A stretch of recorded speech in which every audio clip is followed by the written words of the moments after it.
First, delta এবং জীবন বীমা corporation. এই ৩ বীমা প্রতিষ্ঠানের প্রায় ২৫০০ কোটি টাকার দুর্নীতির অভিযোগ অনুসন্ধান করছে দুর্নীতি দমন কমিশন।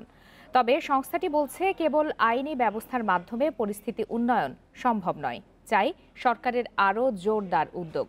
এদিকে দেশের আর্থিক খাতের অরাজক পরিস্থিতির প্রভাব বীমা খাতেও পড়েছে বলছে টিআইবি।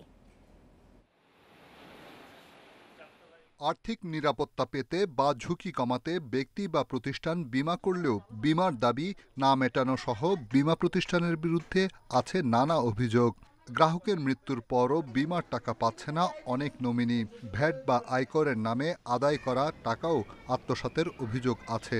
বিভিন্ন বীমা কোম্পানির মালিকেরা পরিচালনা পর্ষদে নিজেদের আত্মীয় স্বজন নিয়োগ দিয়ে আত্মসাৎ করছে বিপুল অঙ্কের টাকা। ডেল্টা লাইফ, ফারিস্ট ইসলামী এবং জীবন বীমা কর্পোরেশনের বিরুদ্ধে প্রায় ২৫০০ কোটি টাকা আত্মসাতের অভিযোগ উঠেছে।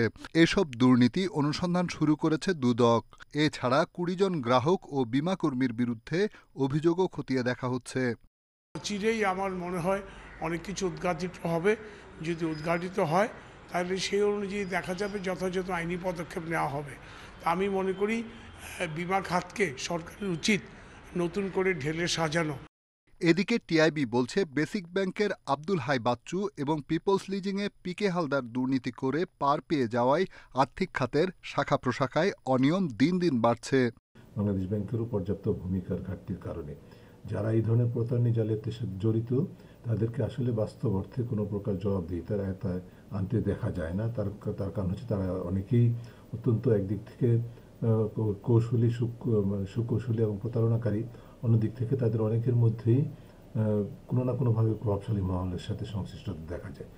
এই ৩টি বাদেও আরও কয়েকটি বীমা কোম্পানির বিরুদ্ধেও দুর্নীতির অভিযোগ পেয়েছে দুদক।